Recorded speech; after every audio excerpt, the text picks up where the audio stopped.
Okay, hello and welcome to. Oh, sorry. Start the episode with some. Oh, so amateur. With some phlegm. So amateur. It's always nice to get some phlegm on the menus. Phlegm on the mic.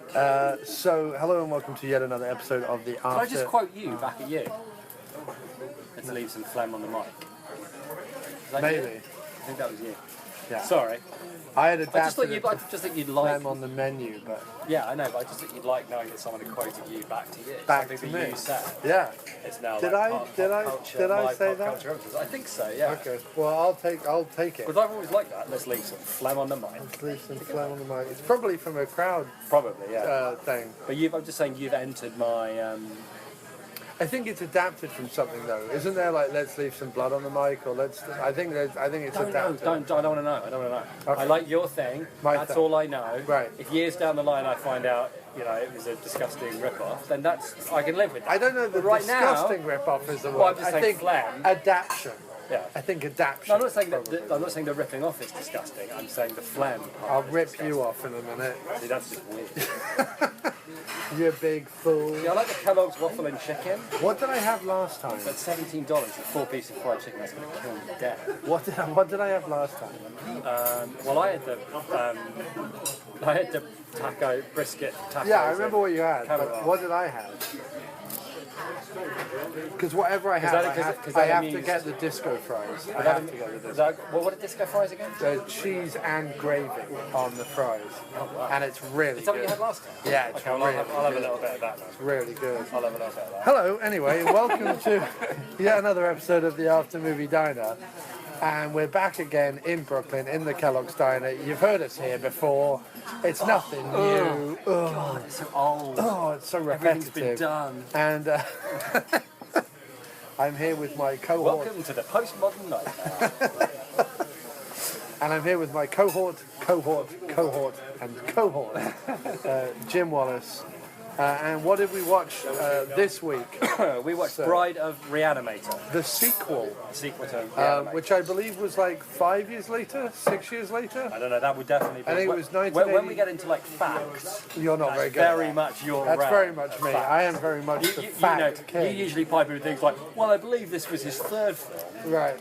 No, this is only the second of the Reanimator. If you look at this within the genre of 80s Trilogy. it's very much, that's If your, you keep talking that's like your that, area. I will roll up the menu And my embed area it is, into I you. didn't think the character worked.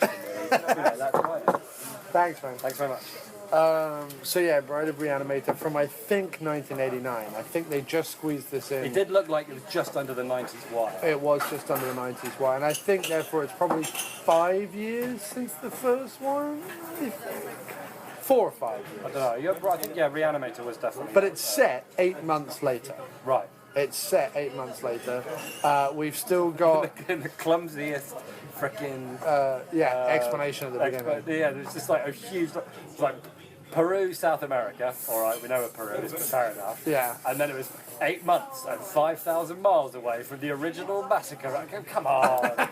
Come on. But you see, that's part of the charm of these movies, is that they're sort of slightly knowingly over the top. Yeah, I guess. And I think that's all part of it. Fair enough.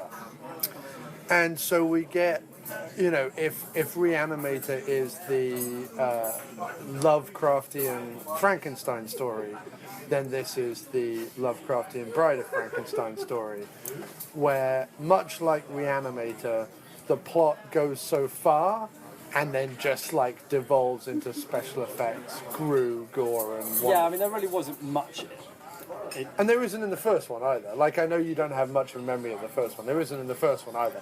There is a point up until where they are in the morgue in the first one, where they reanimate a bunch of bodies, and Dr. Hill's in there with his severed head and his headless body wandering around bumping into the furniture, with Meg strapped to a gurney naked. And at that point, like, the plot stops and just, special effects zombie madness happens, and the third act of the first one is very much like the third act of the second one, except that the third act of the second one pushes the zombie madness to well, let's just say ridiculous heights. I mean, utterly ridiculous. Yeah, I mean, yeah, you'd have to. But inventive heights.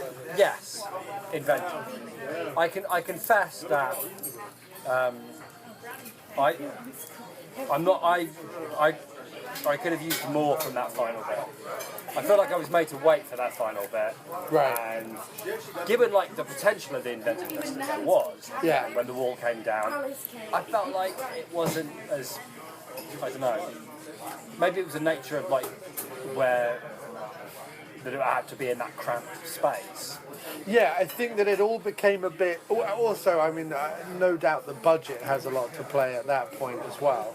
But you have two effects houses working on this. You have K&B Effects, who are in about their third year of being. Here we go with the facts. I enjoy the facts part. They're in their second or third year of being an official outfit. Right, and then who are they again? Talk to me about who they are. That's Greg Nicotero, Right, so that's Howard the Walking Dead Berger, one, right? and Robert Kurtzman. Yeah. And Kurtzman's now broken away and does his own thing out of Ohio, Right. and worked on John Dies at the End and something else recently that he's Well, done. what did the K&B But K&B, people do? which is now K and B because it's Howard Berger and Greg Nicotero. No, that would just be N and B. Sorry, N and B. Right. The K has moved away. K has gone. N and B. They now, you're right, Nicotero is basically just doing The Walking Dead at this point. Okay. And I don't know how much Berger works on that or whether he like runs other departments or whatever, because K&B in their day became, prior to Weta, which are the guys who did all the Lord of the Rings stuff, K&B was the big special effects house. Okay. Like they took what Dick Smith, Tom Savini, who's the guy who did American Werewolf in London? Rick Baker, like all those guys are like one or two guys, you know what I mean? Like the biggest crew Savini ever had was on Day of the Dead, Right. where he had 3 or 4 people helping him out. Really, Day of the Dead. Yeah, because he had like much more involved zombie makeup and special effects. And you think of all the effects, I mean, Day of the Dead is a big effect showcase for Savini. Yeah, that's good. You know, there's the eye ripping out scene and the head comes off and the whole bit, like, yeah, there's that whole bit. So, and there's Bub, who is like a very involved zombie makeup. So, all those guys kind of have, like, they have effects houses, but they're pretty small. Right.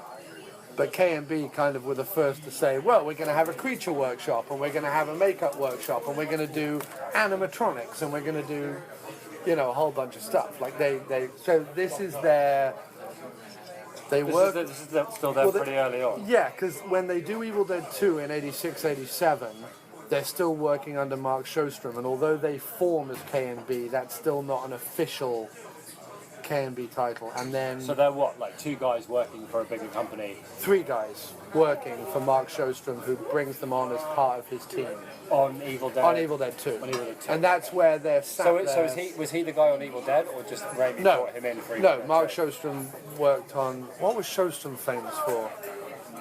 Did he do some of the Nightmare on Elm Streets?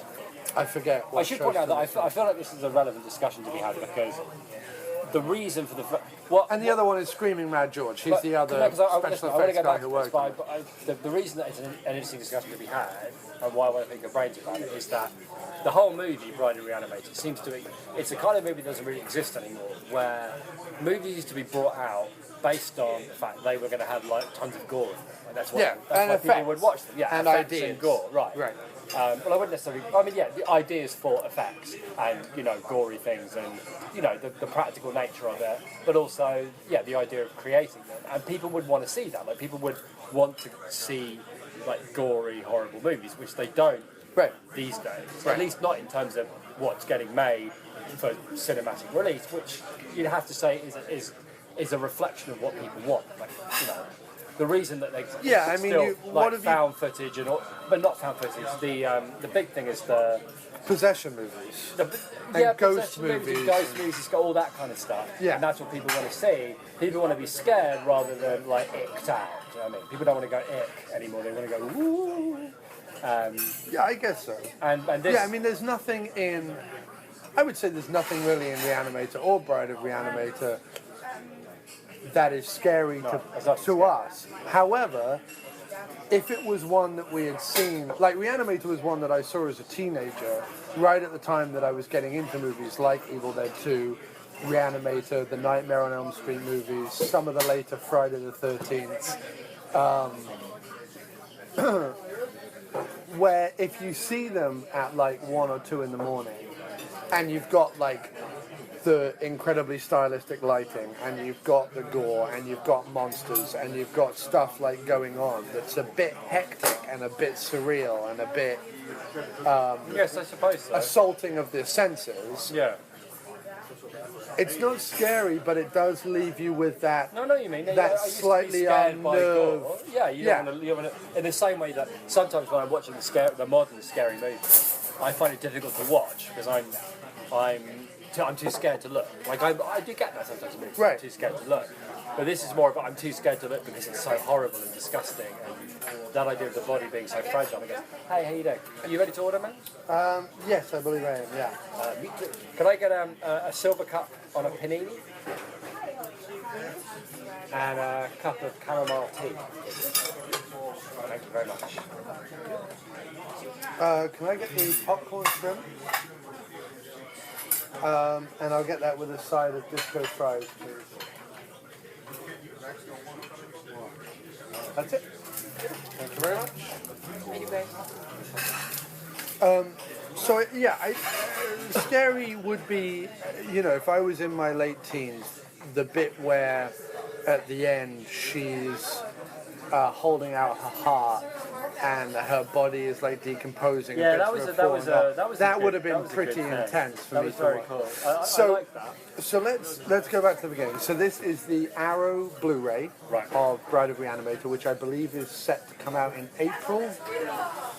So it's a preview. We're doing a preview. Official. Although Bride of Re-Animator, the movie, has been out a long time. Right. The cut we watched was the unrated version.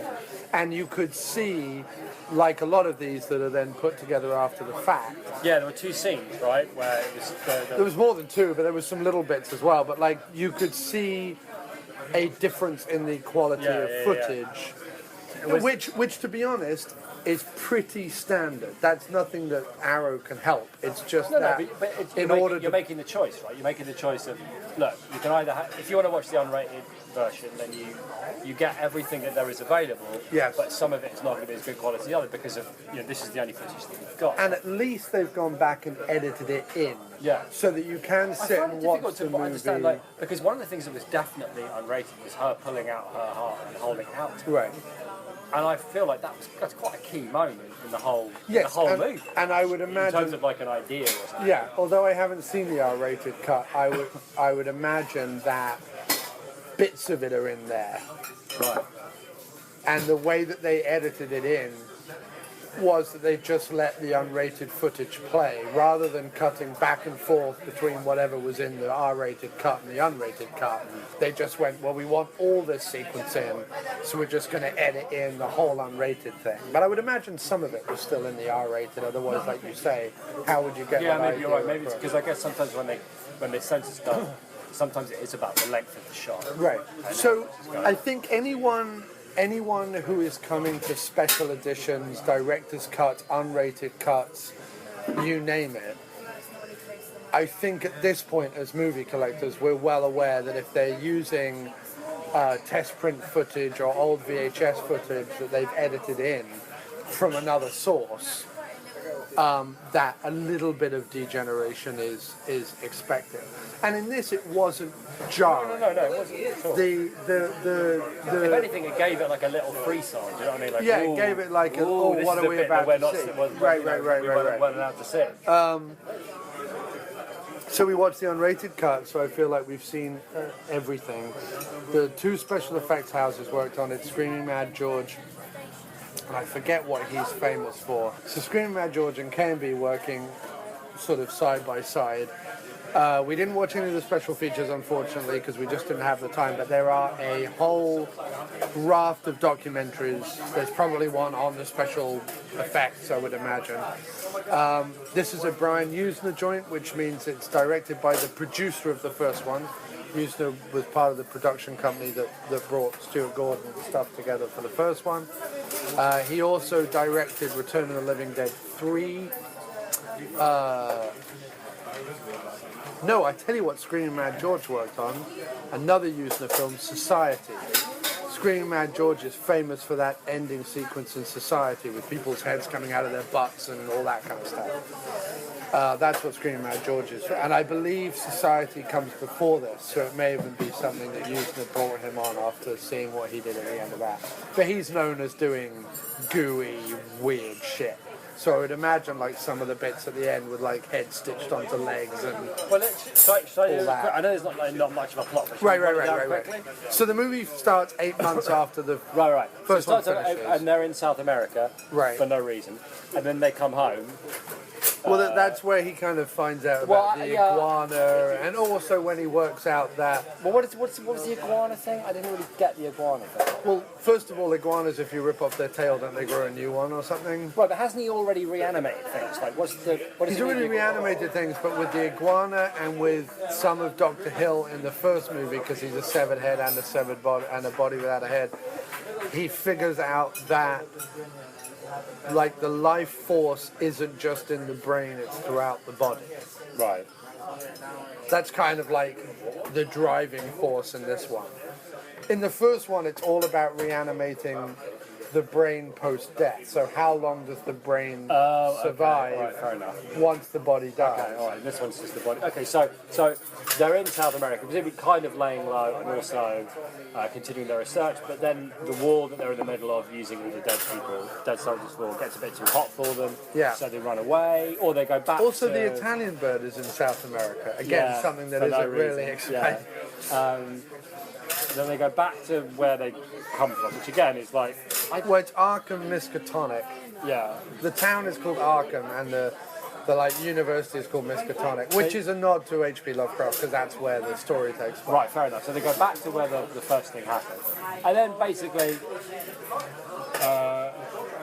the plot of the movie seems to be they're trying... Well, there's 3 dead bodies from the massacre that's still... Don't get too involved in it, because we can come back to that.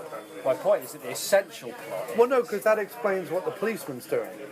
I was going to make the leap to the fact that throughout the movie... fair enough, yeah. So 3 of the reanimated corpses at the end of the first one are now in the psycho ward of the hospital. Which is quite still effective. reanimated, but like they are at the end of the first one, drooling, juttery, gloopy stuff coming out of them, generally kind of zombie-esque. But much more disturbing than zombies, because they're not like... it's different from zombies, because they're not preserved in some kind of... I think about zombies. They're either like preserved in the way that they died, Right. so they've got bits missing or whatever, or they're decaying. Yeah. But there's a feeling of even with your zombie, the decay is... I don't know, there's something natural about it, does that make sense? Right. There's like a Whereas natural these don't decay, these are in the These are like state things they were that- on the slab when they were brought and there's in. definitely a feeling of these things. I know obviously zombies shouldn't be alive, but with a zombie there's a feeling of this is a dead person who's come back to life. Do you know the difference? What? I think the difference being, apart from the fact that first of all, these zombies carry the wounds with them of whatever brought them into the mortuary in the first place. So one of them, for example, has a stitch from his navel all the way up to his neck, where it was obviously split open and had an autopsy. But also, they're in pain. Yeah. They've been reanimated, and their body is feeling all the pain of their death. Yeah, that's true. So that's meant to And be it's like really horrible, disgusting.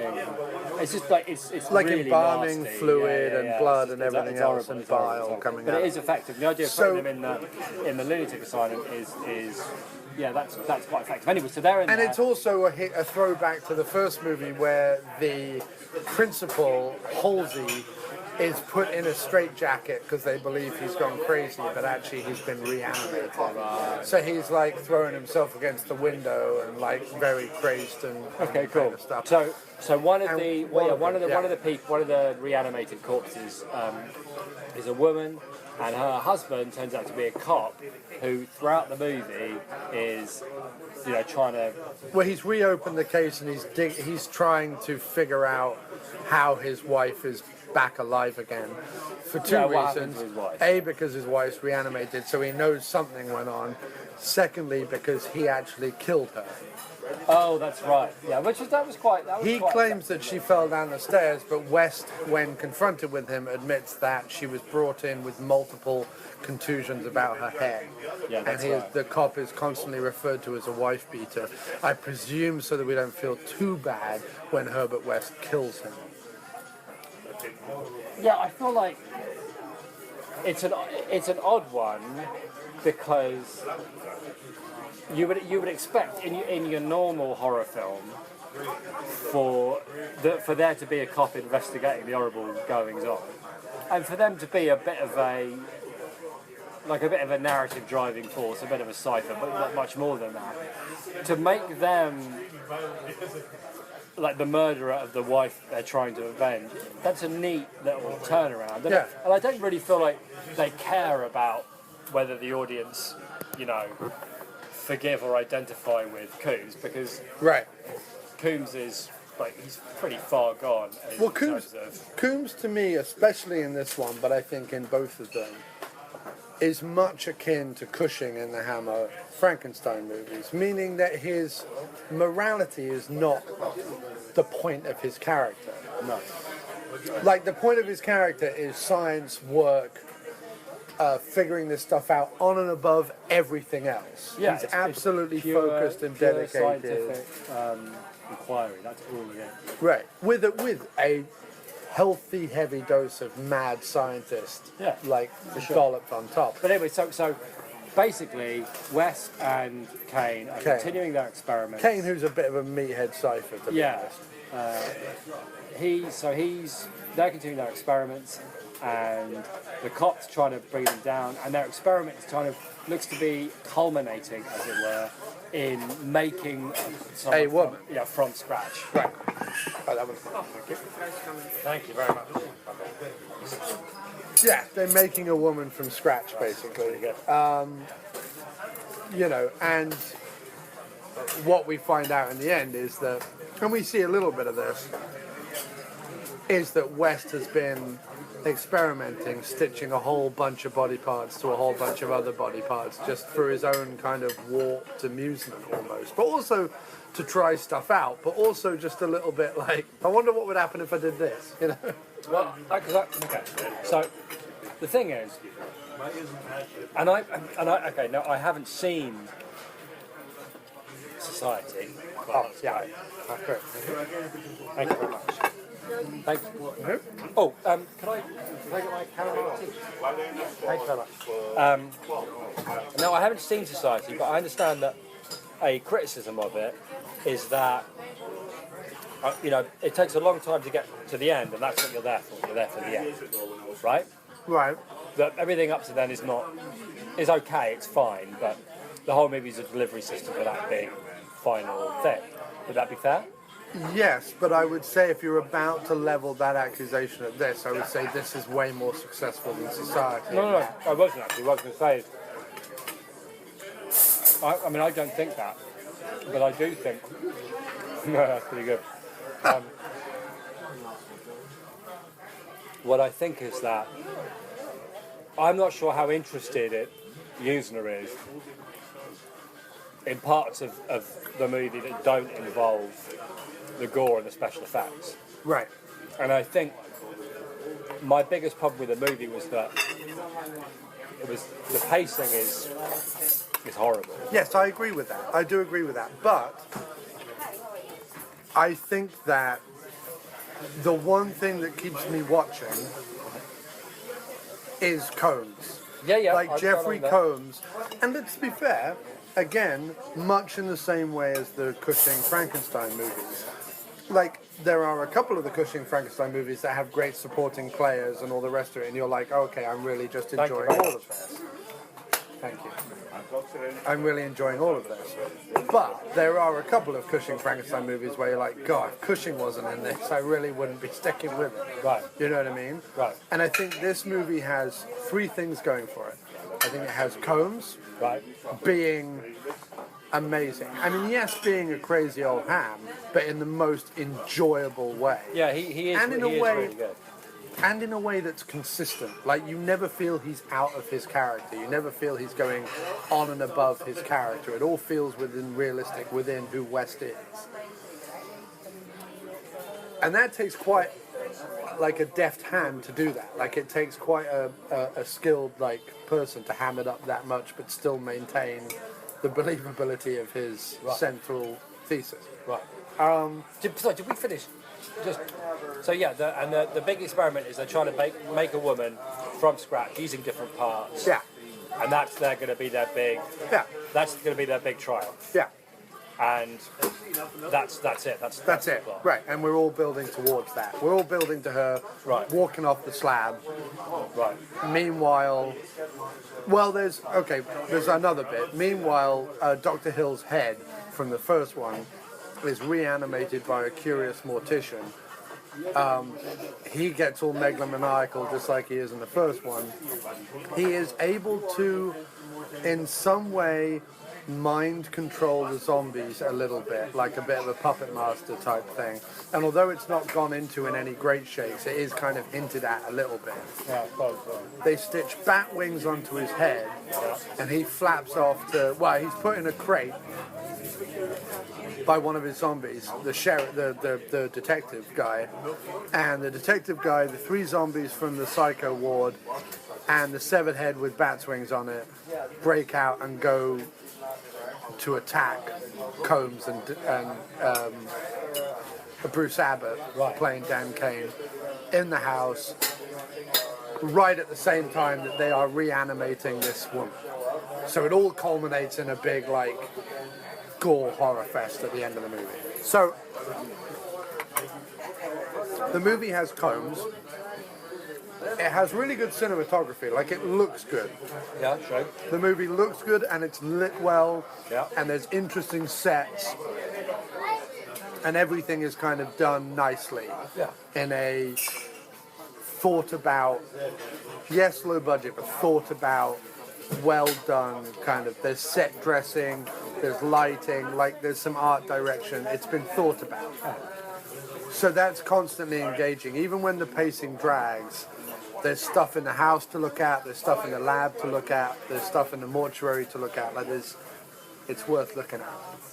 And then thirdly, the effects. And that's really all the three major things the movie has going for it. I guess the thing was, I kind of feel the movie's obviously building up to a big finish. Yeah. That's apparent. But you need things happening. Now, everything, I agree with you, everything that happens with Combs up until that point is great, because it's, like you say, it's this idle scientific cruelty where he'll stitch an arm to a leg just to see what happens. What happens is it kicks him in the head and he throws it in the bin. Like, that's a great little aside. Right. But it needed things to be happening in between what he was doing. Because he's not the lead character either. He gets an and at the front of the movie. Right, which he gets in the first one as well. Right, but the guy that's supposedly carrying the thing, you know, his bland assistant, He is genuinely the bland. doesn't have anything to do. No, he's a ladies' man who cares too much. Right, but there needs to be something with some, like the thing with the Italian woman is, she's in the South American jungle, then she's gone. Then she turns up outside the hospital in Massachusetts by coincidence. And only coincidence. It's never like, oh, what a coincidence, but secret I'm here to write about what madmen are, which would have made sense. Right. And it had something in there about, she's like an investigator, she's a journalist, right? That's what she's supposed to be. Is she? I think so. Is she? I think so. I think There's she's supposed never to be a any jour- hint I of know, that. but I think she's supposed to be a journalist. So the idea of her covering the war, then seeing these two mentalists doing mad things to bodies, and then following them back to Massachusetts, and then falling in love with the straight edge one, and causing him to question whether he should really be doing all this stuff in the first place, blah, blah, blah, blah, blah. All the while, everything's being ratcheted up by this policeman with a vendetta, and all the while this is happening, right in the middle of it is this total psychopath, played by Coombs, mucking around with things he really shouldn't be mucking around with, for no other reason than it amuses him. Right. And seemingly, oblivious of the consequences, the direct consequences, just in terms of the policeman and the journalist and the rest of it. That, I think, would have worked. Right. But everything that Coombs isn't directly involved in is sloppy and slow, and nobody's really got any characters, and nobody does anything for any reason. And so it undercuts Coombs, because his insanity doesn't have anything to play on. He's got no... If there were like real people around him, or even just B-movie character tropes around him, he would have something to play on. Well, it's not just that, it's also like there are long scenes, 2 or 3 long scenes where he is reconvincing Dan that they're doing the right thing. Yeah, but there's no... Well, no. And although Coombs is very persuasive and delivers the speeches well, there's no indication on the character of Dan Cain, played by Bruce Abbott, that he either gives in or anything. Like, he's just kind of vacant. Like, he just vacantly then goes, oh, all right, then I'll do it. But there's no heavy sigh. There's no idea that it's weighing on him.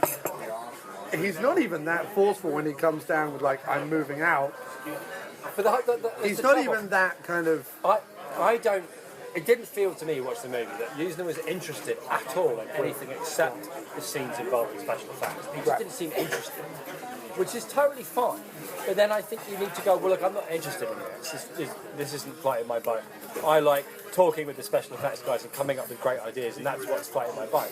But then there needs to be, especially if he's a producer, there has to be a realisation that, well, there needs to be a movie amongst all of these special effects, even just a very basic one. Right. If I'm not interested, then I'll hand it over to the first AD or the writer or something to make sure that those things get taken care of. But it's, and like the scene with him and the Italian journalist with the glasses and the tight sweater. Look, she comes over for dinner, and then they kiss, and then jump cut they're in bed, right? And then they kiss for 5 seconds, and then jump cut they're asleep. Yeah. Like, the whole scene's like, whoa! Like, there's not even like, yeah, okay, fair enough, we're going to jump to like a sex scene, but it wasn't even a sex scene. It was just, It was almost as if there was 5 pages, and he just went, nah, kitchen, bedroom, shot the kitchen, shot the bedroom, but that's it, the end. You know what I mean? Like, yeah, there's also like rushing through to get to the next bit of Coombs stitching something together. The other problem with having her in it, and I think she was one of the problems, is that, especially in the 3rd act, but even in the 2nd act, she witnesses a whole bunch of stuff. No, it makes no difference. That anybody else would just go, okay, I'm not going near that ever again. Like, she sees her dog with she sees a zombie rip the leg off her dog and throw it against a fire. And kill her dog. Then she sees her dog... Later that night, in the same house that she's still in. Yeah. She sees the dog reanimated with a human hand where its leg was. Right? Even Does then... she leave the house? No. Well, no, she might leave the house then. And I think he says something like, well, I think it's good you got rid of her. Like that. Which I think, yeah. You don't want to keep her around or whatever. Oh, that's right, yeah, she does. And then later on, she's some receptionist says to her, oh yeah, that doctor, he cares so much about his patients. He was really upset when one of them died. This is enough for her to fall in love with him all over again. Ignoring the fact that he works in a cellar cutting up and reanimating dead bodies, including her dog. Yeah. But very weird. It takes more, I think, than crying because because one of your patients is dead. To turn that around, I feel. Yeah. Particularly as what she really should be thinking is, oh, I wonder if she's going to reanimate that patient. Because the answer would be yes. And I think that And people who don't care about that stuff, that's She's okay. there. You don't have to care about that stuff, but then don't put it in your movie. She's there to simply provide someone to scream and be scared at the end.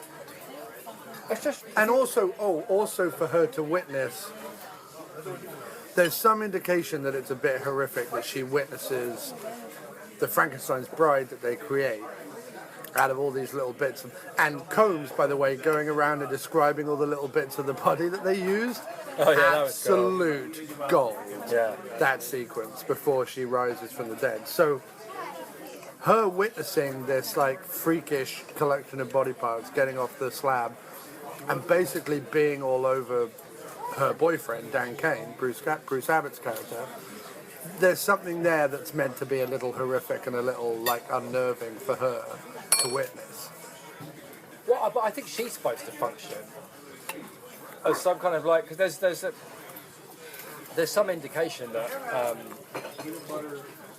Landy Squarejawed face is supposed to sort of be a bit in love with the Reanimator, but obviously they couldn't or wouldn't get Crampton back, so instead he has to fall in love with the face of a patient that he'd grown a bit close to because she sort of reminds him a bit of Crampton.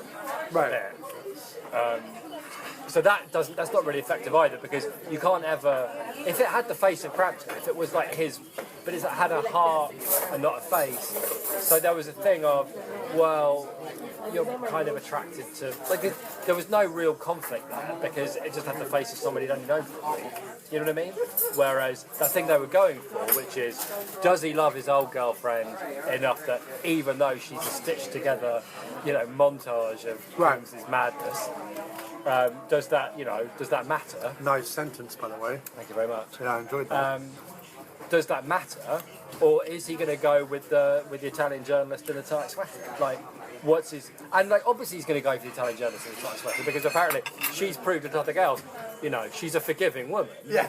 She's understanding. Yeah, she's understanding. But that whole thing, but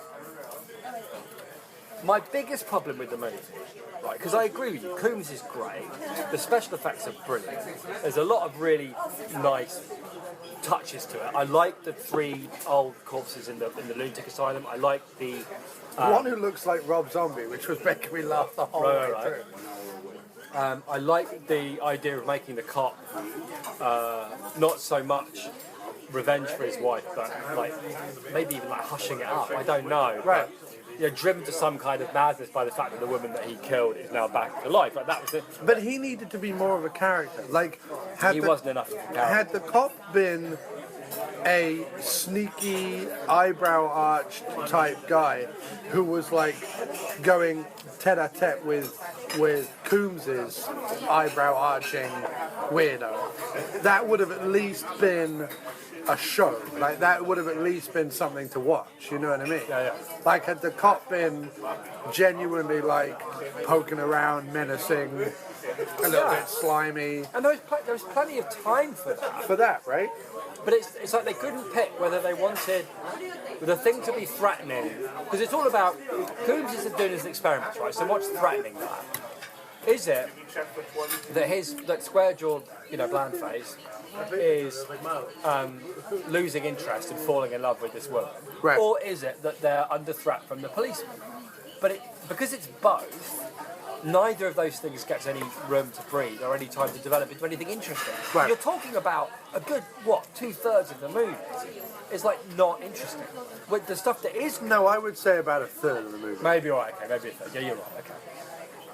But all the special effects are great. But my biggest problem is that it's all leading up to this big grandstand finish.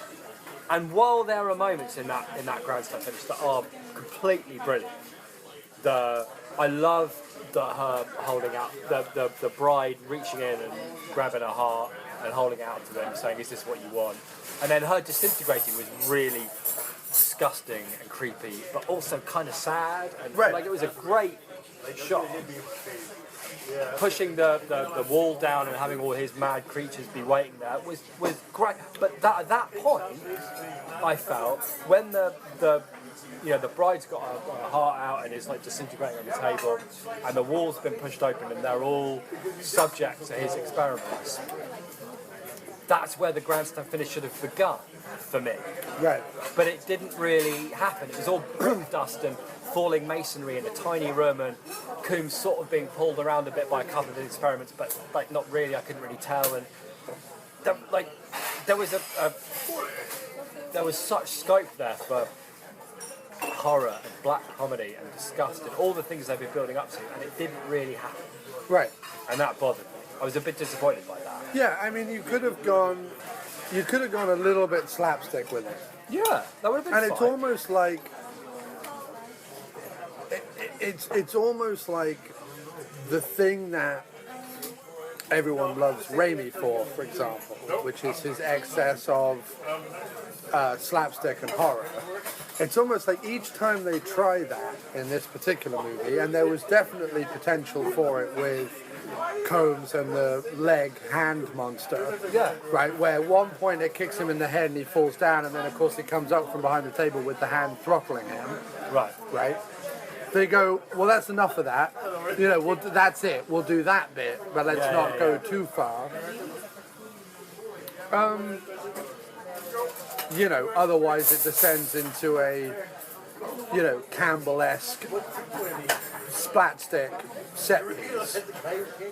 And we'll leave that to the other guys. Let's not try and do that ourselves. Let's leave that to the Raimis and Campbells, and let's do our own Combs and Yuzna thing. Yeah. Yeah, I there was lots about it to really, really like. But that, Okay, I mean, let's like back off it for a second. Okay, fair enough. With the negativity. Let's say that. Let's take ourselves back to the 80s, or even the early 90s. I think the point of the movie, outside of everything we're talking about,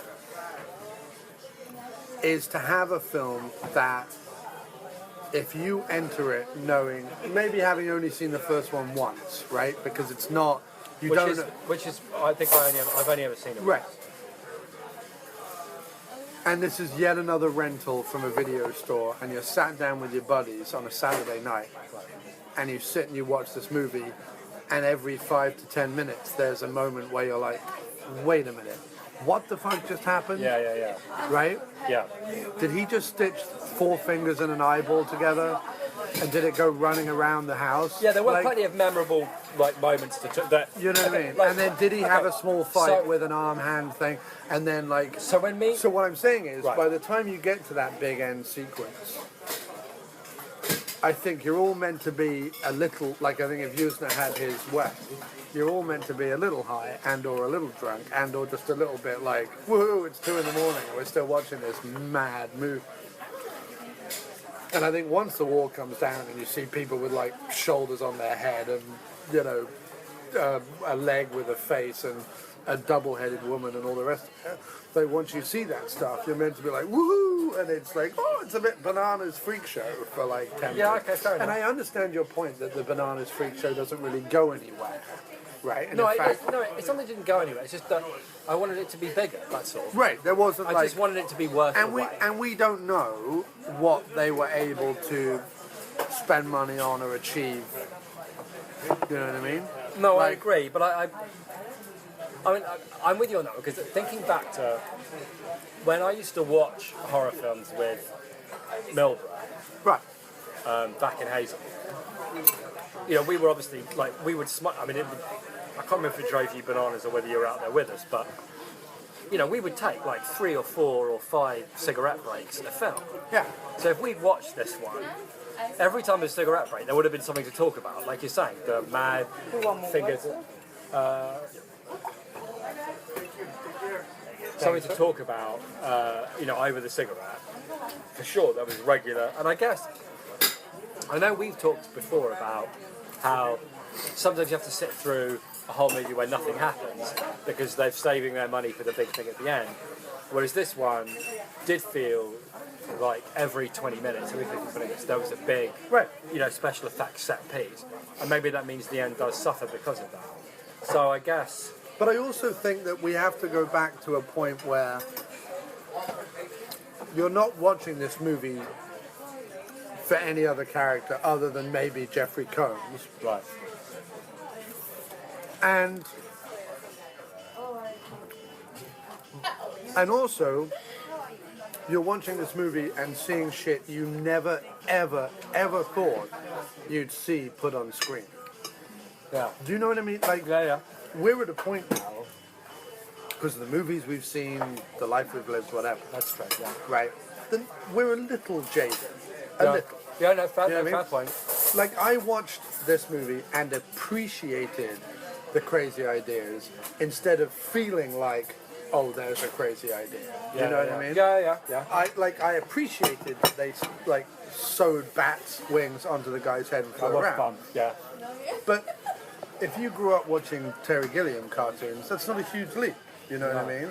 Like, you kind of, if you are the sort of person like you and I are, where for a vast swathe of our life, some of our best times were sitting around in the cellar coming up with bonkers ideas, then part of the thrill of a movie like this is to see some of those ideas realized. It doesn't necessarily have to be in the midst of a Great film. dramatically satisfying Yeah. plot. Yeah, fair point. You can say, I've seen a movie in which an arm is strapped to a leg You're right, actually. and brought back and... Yeah, because I suppose on one level... yeah, I'm finished. Yeah, thank you very much. Yeah, I'm done as well, thanks. So good, those disco frogs. I might have to do that next time. I might have to get the popcorn shrimp or the disco. Yeah, I'm good, yeah. Thanks, man. Thank you. You're welcome. Yeah, on one level, there's definitely value in sitting through something, whatever it is, where there's some image no, I think that'll do us. No, I Right? think we're good, yeah. Thank you. There's some Thanks. image or something that sticks in your mind. Yeah. And you're right, when you're 14, 15, 16, how old were we when we were watching these kinds of films? Yeah. Like House 2 and all the rest of it. And Right. Friday the 13th. House is and another prime Nightmare on example. Elm Street. Yeah, all those kind of movies. Where, like, no, you watch Nightmare on Elm Street again now, and it's, Open there, guys. thank you very much. A lot of it's garbage. Right. But there's enough, like amazing. In fact, that set whole piece. series, throughout the 80s and into the 90s, that whole series becomes, how do we top ourselves? Right. Do you know what I mean? Yeah. So he makes the person a marionette. He makes the person like a giant worm. He injects the guy with like all the needles in his fingers. Or whatever. Like, we need to take this to another ridiculous level. Right. Hellraiser has the same thing. It's like we have so many of the, what are they called? They're not demons. What are they called? Yeah. Cenobites. Cenobites. We have so many of the Cenobites in the first one, 3 or 4 of them. But like as the movies go on, like how much more obscene can we make them and how much more graphic can we do and blah, blah, blah, blah, blah. Right. And like with the movie series franchises that go on and on and on, especially throughout that decade, excess and weirdness is the key. And while I completely take on board everything you said about the movie, and while, yeah, you're right, there were bits in this movie where I'm watching it going, get on with it, come on now, I know what's coming. Like, I predicted that the woman and the Frankenstein's monster would fight. I predicted the guy would have bat wings sewn onto his head. Like, there's a whole bunch of stuff where I'm like, just show me the money at this point. Like, I'm just waiting for it. We're totally ready. But I would never, ever, ever condemn it because it was a point in cinema where people were like, here's a fucked up idea, let's go do it. Yeah, and that's fine. And we have way, way, way, way, way too little of that now in movies in general.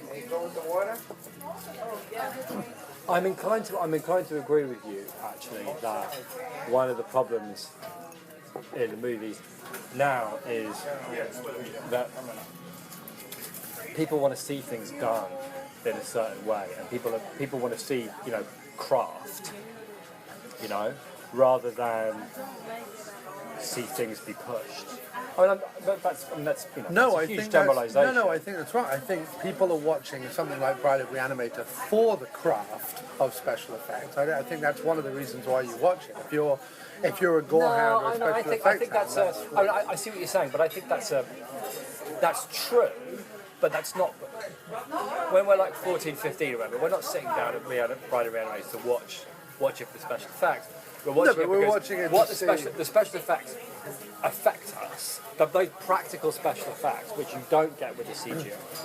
Like even though it was all fake, obviously because it's all practical stuff. It made me feel ill. It made me feel unwell to watch it. Which, no matter what the CGI is, I never feel that. Right, the effect of her reaching into don't her feel own nauseous. chest and Yeah. pulling out her heart Or her falling was to really pieces, well or done. the stuff on the Rob Zombie's beard and the lunatic asylum. Right. It made me feel unwell. The severed head before it started flying around, but the severed head like on the deck. Yeah, it makes you feel was unwell. done really well. Yeah, it makes you feel unwell, and that's a visceral reaction. And I think you're right. I think there's something to be said for watching something that gives you images that you will remember forever. Right, but there's also... I'm not going to forget the guy with bat wings sewn on the side of his head flying around cackling. Like, I'm not going to forget that. Or the two-headed one with the one face on one side and one Yeah, face that was on real the other. creepy. And even the hands, the arms sewn to the leg, Yeah. I'm not going to forget that either. And I guess there is something to that. In Are we terms of, splitting this? yeah, sorry. I think Yeah, basically. 50-50 is fine, right? Yeah. Yeah. It's about $1 difference actually, but whatever. Yeah, well, I'll take that off you. Okay. But like, I still say that even with all the CGI, I would say that, for example, something like Sharks in a Tornado, Sharknado, which everyone goes, oh, isn't that a wacky idea? Isn't that a crazy idea? Isn't that whatever? I would say that's a much saner, more normal idea and much easier to realize in CGI than it is to say what would happen if we strapped 4 fingers and an eyeball together and had it scurry around a house. Like, that's more inventive, to my way of thinking, than just sharks in a tornado. I agree, but I think... So I'm saying that now... But to be fair, I would say, but the Sharknado thing is not fulfilling the same... Split 50-50, yeah, thanks. Thank you very much. It's not fulfilling the same need. Reanimator, the video store rental, the desire to be like sit with your friends and be scared or Laugh troubled. or drunk or troubled Troubled. or whatever, right. No, I get that. What I'm saying is I'm saying the inventiveness, even with something that is perceived to be crazy and surreal and whatever, in today's B-movies are not the same as it was back then. No, true, but I would say, And therefore I would applaud this on that level. but I would say that the difference. But this is based on. This is based on an idea. Thank you very much. This is based on an idea. That one's yours. Yeah. That somebody's already had and has already succeeded. Not just Reanimator, but H.P. Lovecraft, right? Right. And I would say that modern B-movie horrors are more about creating their own, like a brand new mythology from scratch. And yeah, they're just trying to like scare you and... Well, they're off the back of 1950s, well, 1930s through the 1950s monster movies is what they're off the back of. You know what I mean? Well, what are we talking about now?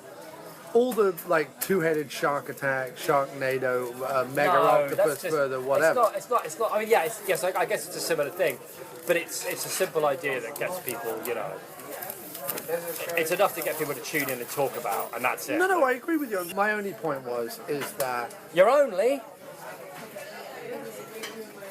for all its weaknesses, it has, for my money, a creative, artistic, surrealistic... integrity? No, energy and idea and whatever that is just missing for me nowadays, and why I am more often than not bored by modern movies in a way that I would not be bored by this But if I was 16 to 18. But I tend to be... These days, when I watch modern horror films, I tend to... If they're good, I do get scared, frightened. Did you see Housebound, by the way? Oh, the New Zealand one? Yeah. Yeah, that was great. I really loved Yeah, that was great. That because was funny and it was weird. It was set cool. up as if it was ghosts, Yeah. and then wasn't ghosts, which I really liked. No, it was great. I know, I love that one. No, but Yeah. I'm saying even just like there was one. It was like a found footage. What the hell was it called? It was a found footage one about a bunch of you get those movies that go, oh yes, I'm an archaeologist and I've got 8 degrees and 2 postgraduate degrees, and I speak 8 languages. You go, you're 22 and you're obviously an actress. Like, you look like an actress, Right, talk yeah, like yeah, an actress. Anyway, so they go down to the catacombs of Paris and, are haunted, and that's basically the story. But there were moments in that film where I couldn't look at the screen. I was scared shitless. I was watching it with Teresa at night, and we were both terrified. And that's not easy to do. There's plenty of movies that have tried to do that to me and haven't. Right, done when I it. first saw the first Wreck, I was absolutely... Yeah, and actually I really liked the American remake, weirdly, Quarantine. I thought Quarantine was really good, and Quarantine too. But I saw them before I saw Wreck, so I don't know about that. But I'm just saying, they scared me and frightened me. And this one didn't scare me or frighten me, but it was weird and, troubling. But I think you're right. At the time, when we were teenagers, those movies, The Re-Animator, Howling, Nightmare on Elm Street, all the ones we love, were really visceral and weird and troubling and all about the fragility of the human body, but also how much fun it is to to watch horrible things happening. Right, you know what I mean? Right. And that's what we were into. But now people aren't. Now they're into having the shit scared out, which is that's cool. It's just things move in cycles. You're comparing sort of horror with 80s horror. I was talking more the pervading sense, meaning that, and I think your comparison has a lot. I think your comparison, horror movies have moved back more to some extent to the 70s, where it was a lot of psychological and tension and that kind of stuff. But I think what I was talking more about is it's not just the Bride of Re-Animator that had weird and wonderful ideas in it, or even the Howling, Nightmare on Elm Street, or the others you mentioned. If you watch blockbuster movies of that time, it's weird and wonderful. Temple of Doom is weird and wonderful. The Young Sherlock Holmes is weird and wonderful. Howard the Duck is weird and wonderful. Ghostbusters is weird and wonderful.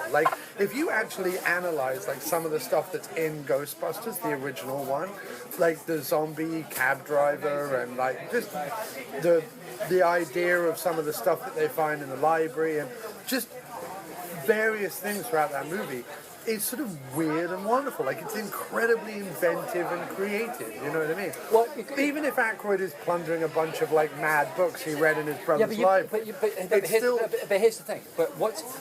This is it's unfortunate, but the truth of the matter is that you think that that's disappeared, but it hasn't. But it lives on TV now. That spirit of things. Because what it is that TV is like how movies used to be in the 80s and 90s. People keep telling me this, and I keep watching TV and not seeing anything. Hear me out. What I'm saying is, and it's purely in terms of finances, right? In your 80s, 90s blockbuster movies, you could afford to spend whatever, 10, 20 million, and you could take risks because you're trying to stand out from the other 20 million, right? That's what you're trying to do. So there's a lot of money being pumped in, but not enough that they can afford to take their losses, basically. Right. And TV's all about we crank it out. It's 26 episodes. The same thing happens every week. It's got to be. Can we skip forward to the point where you give me an example where TV is as inventive and weird as 80s all right, movies? fair enough. Okay, so because I get what you're saying and I understand. I think everyone listening. I'm just okay now. Granted, I haven't seen the whole... I don't mean to be rude. No. Granted, I haven't seen the whole thing, but what you're talking about, something like Penny Dreadful, for example, has a lot of that stuff, which I thought would be up your street, given it's Dalton. I just haven't got round to watching. No, it's fine, I'm just saying. It's like Hammer influence, but it's weird and strange and unusual and troubling, kind of cool, and it's got... Dalton is one of the lead guys in it, being very cool. I want to see it. Yeah. Is it still on Netflix? No, it's Showtime, and Showtime can be a bugger to get. Oh, we have Showtime. Oh, well then it's on Showtime. Yeah. And you've got Hannibal on NBC was unbelievable. Hannibal was as close to what's going on in Re-Animator as I've ever seen. Practical effects, unbelievably gory, proper body horror, but funny, darkly comic, deeply troubling, looks unbelievable, like amazing. Just like those shots in Re-Animator, like the closest thing on TV at the moment to Re-Animator is Hannibal, and it was, nobody watched it, but they kept it on for 3 seasons because it was amazingly good, really terrific.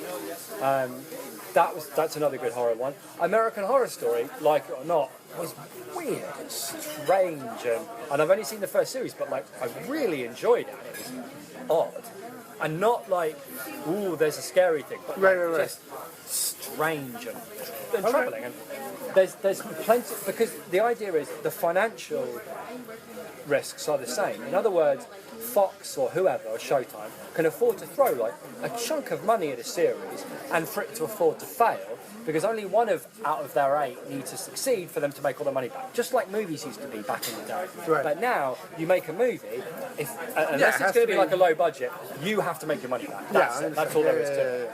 And that is much more like TV used to be, which is, listen, Jessica Fletcher's got to solve the murder every week, because this is costing us a lot of money, you know what I mean, and it needs to make it back. That's how it is. Right. Fewer series, less risks. No, and that's there where, are- and it's just they just There are, for example, like we've just been rewatching the Marvel movies because Civil War's coming out, and Kim hasn't seen it. It's an amazing experiment that had no right to come off, that experiment. No, it's not. But like, if you look at something like Guardians of the Galaxy, and I know it's done by James Gunn, who has like a kind of Yeah, but then that's their gift, isn't it? They use throwback fan watch. But anyway, Sorry. something like Guardians of the Galaxy has no business succeeding, and actually succeed.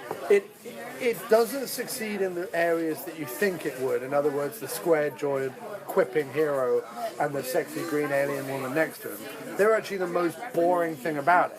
What succeeds is like the big lumbering Hulk guy who takes everything literally. talking raccoon with a machine The talking gun. Right. raccoon with a machine gun, and a tree that only says 3 words. yeah.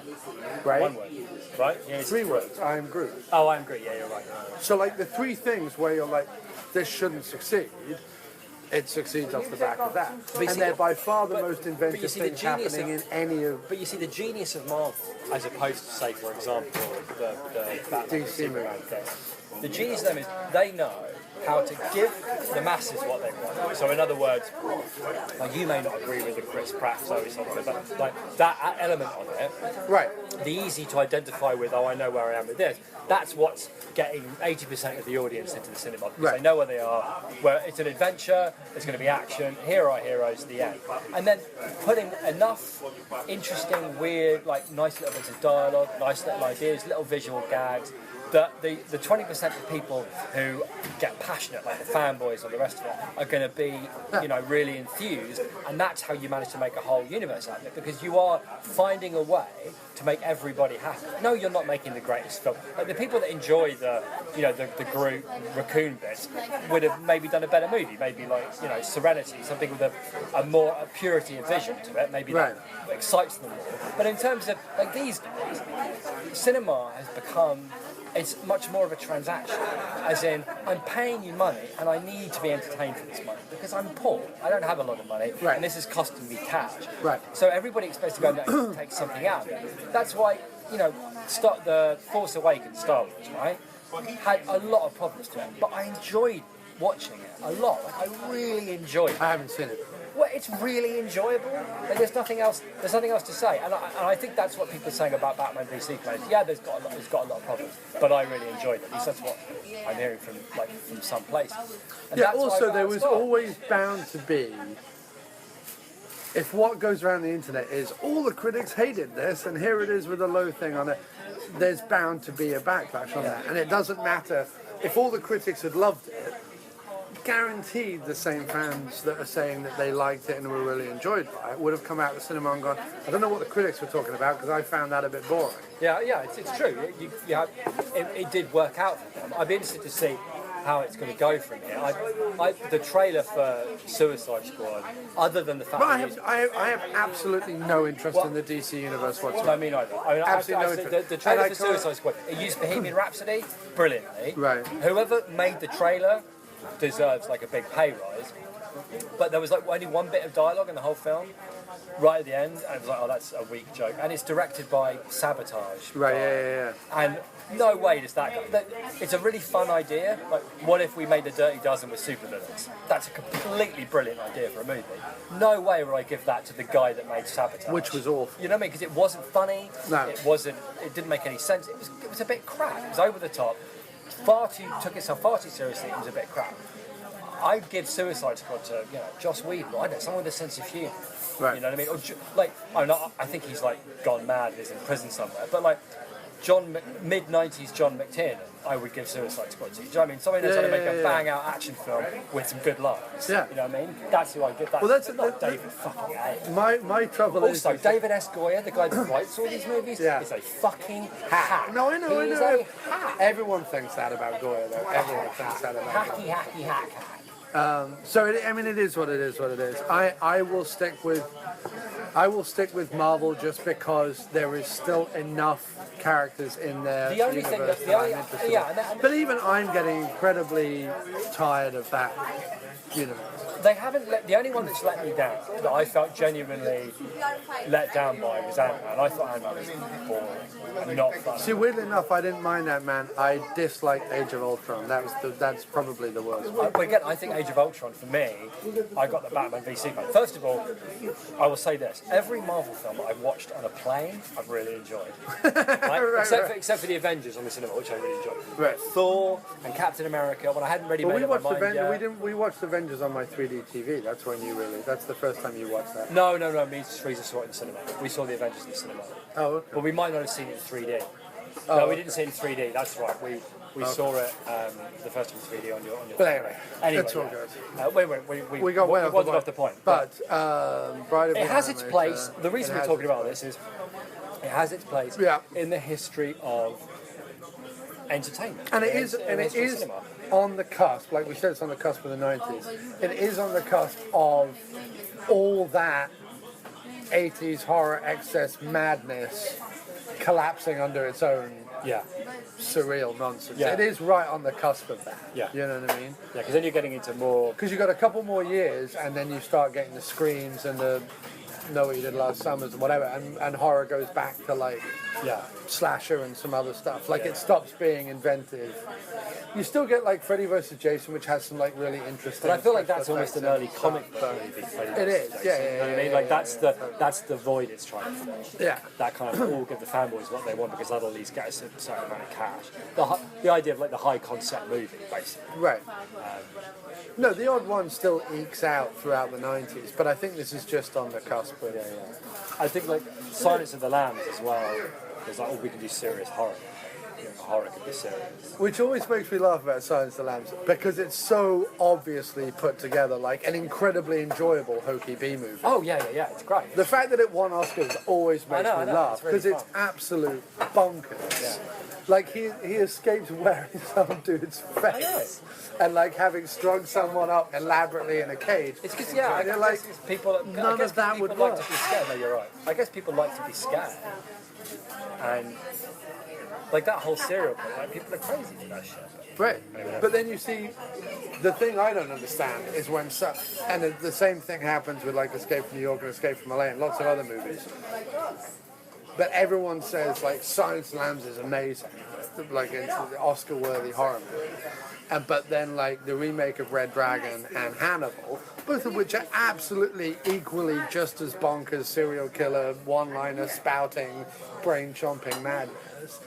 They go, oh, it's awful. It's the worst thing ever. Yeah, but to be fair, I really like Silence of the Lambs, and I haven't seen... I like Red Dragon and I like Hannibal. I couldn't watch 10 minutes of Red Dragon. And Hannibal suffers from being made by Ridley Scott, which means it's overblown, pompous. I kind of enjoy... bullshit. No, I can't... I have a big problem with Ridley Scott. Me and Ridley Scott do not get on. No, he made what? Alien and what else that's any good? Well, John swears blind, because he's never really liked Blade Runner either, but he saw Blade Runner on the big screen and said it was really amazing and he finally got what everyone was fucking talking about. So I really need to see Blade Runner on the big screen before I pass any judgment on Ridley Scott. Okay. There we go. All right.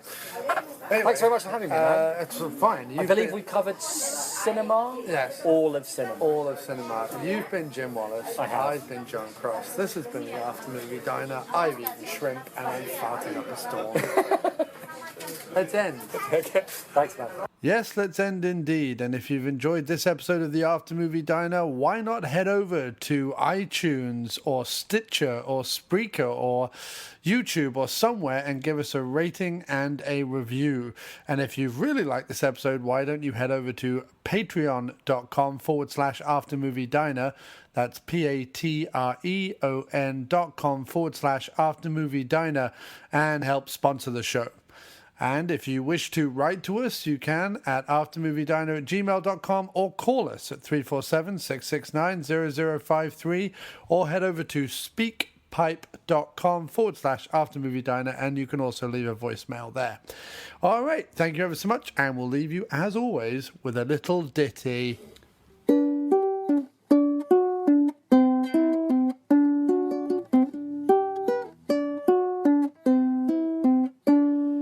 She was the queen and I was the king.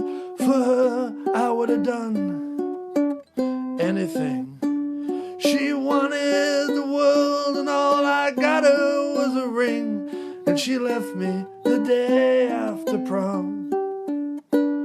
It wasn't so bad growing up round here. The mornings are bright and the evenings are clear. And you could get just about anything for one glass of beer. But she left me the day after prom. She pulled out of my drive in her 58 Corvette. The road in her eyes and her hair still wet. I didn't go with her, that decision I regret. But some legs just weren't made for roaming. I still live and work in this ramshackle town, and I try not to let the past grind me down. And I hope what she was looking for she eventually found. And she left me the day after prom. I picture her sometimes, the country stretched out in front. Some people just live for the thrill of the hunt. And I hope that she's happy and has all that she wants. But some legs just weren't made for roaming.